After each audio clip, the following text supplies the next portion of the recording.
মুখ্যমন্ত্রী বললেন যে আমি ইতিমধ্যেই যে নতুন করে রিক্রুটমেন্টের প্রসেস সুপ্রিম কোর্টের নির্দেশে সেটা শুরু করে দিলাম, শিক্ষা দপ্তরকে চিঠি পাঠিয়ে দিলাম, স্কুল সার্ভিস কমিশনকেও পাঠিয়ে দিলাম।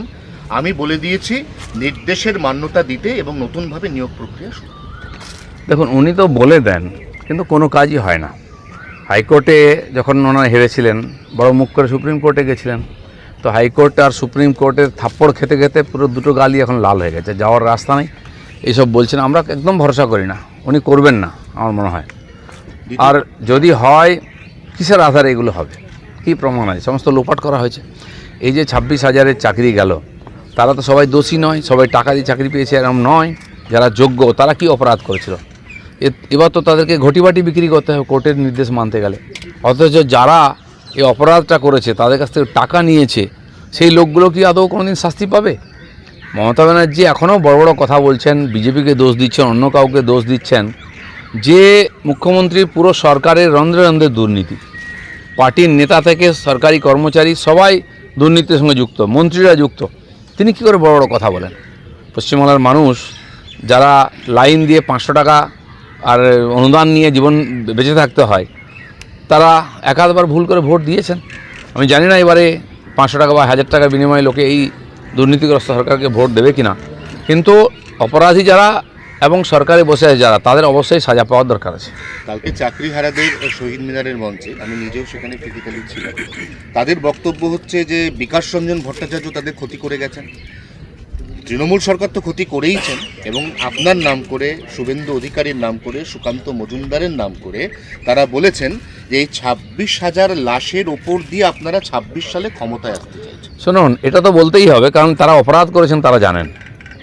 যারা যোগ্য প্রার্থী চাকরি পেয়েছেন, এই অপরাধীদের জন্য তারা আজকে বন্যায়ের বলি হয়েছেন। এই যে পুরো সিস্টেমকে যারা অপরাধী করেছে, তারা হয়তো টাকা আছে বা নিয়েছেন, দিয়ে দেবেন, কিন্তু যে সৎ মানুষগুলি, যারা যোগ্য প্রার্থীরা চাকরি পেয়েছেন, চাকরি গেল, তাদেরকে যে টাকা ফেরত দিতে হবে, তাদের হাতে কোনো সম্পত্তি নয়, যে টাকা সব খরচা করেছেন, তারা কি অপরাধ করেছিল? আজ অপরাধ করে বড় বড় কথা বলছেন। এরা, মমতা ব্যানার্জি যতটা দোষী, এরা ততটা দোষী, এবং মাঝখান থেকে যে ভোটেরা টাকা তুলেছে তারা সমান দোষী। পুরো পশ্চিমবাংলার মান সম্মানকে এরা নষ্ট করেছেন, আমাদের মুখ পুড়িয়ে দিয়েছেন। প্রত্যেকটি লোককে জেলেও ভরা উচিত যারা দোষী প্রমাণিত হয়েছে। এক তো টাকা দিয়েছে, পুরো বাংলার শিক্ষা ব্যবস্থাকে নষ্ট করেছে কয়েকটা লোক, সেনাদের বড় কথা বলার উপায় নেই। কোর্ট সাজা দিয়েছে তথ্যের আধারে। দিলীপ ঘোষ প্যাক্টন, দিলীপ ঘোষ সত্যের সঙ্গে ছিল, সত্যের সঙ্গে থাকবে। যারা এসএসসি চাকরি দিয়েছেন এখন রিক্রুটমেন্টে, তারা যখন দিনের পর দিন ধর্ণা দিয়েছেন, তাদের সঙ্গে আমরা দাঁড়িয়েছি। যারা ডিপ্রাইভ হয়েছে, যারা বিনা কারণে অন্যায়ের শিকার হয়েছে, আমরা তাদের সঙ্গে লড়বো। কিন্তু যারা চোর, যারা চাকরি কেনে, তাদের সঙ্গে আমরা কখনো দাঁড়াবো না। এই ক্ষেত্রে যেটা সবথেকে গুরুত্বপূর্ণ প্রশ্ন উঠছে, 26-এর ভোট আসছে, অভয়ে আমরা ভুলে গেছি। আমরা কি এই 26,000ও 26-এর আগে ভুলে যাবো সবাই? মানে অন্যভাবে মানুষের স্মৃতি তো ছোট, মানুষকে এমনভাবে এখানে চাপে রাখা হয়েছে, তার এদিক ওদিক তাকাবার মতো সময় নেই, অবস্থাও নেই। তাকে বেঁচে থাকার জন্য সংঘর্ষ করতে হয়। কিন্তু সারা বছর কোনো না কোনো সরকারের অকম্যা নীতি, অযোগ্যতা, অপরাধের জন্য আমাদেরকে আন্দোলন করতে হয়, চলতেই থাকবে। মানুষের স্মৃতিতে এগুলো সব থাকছে।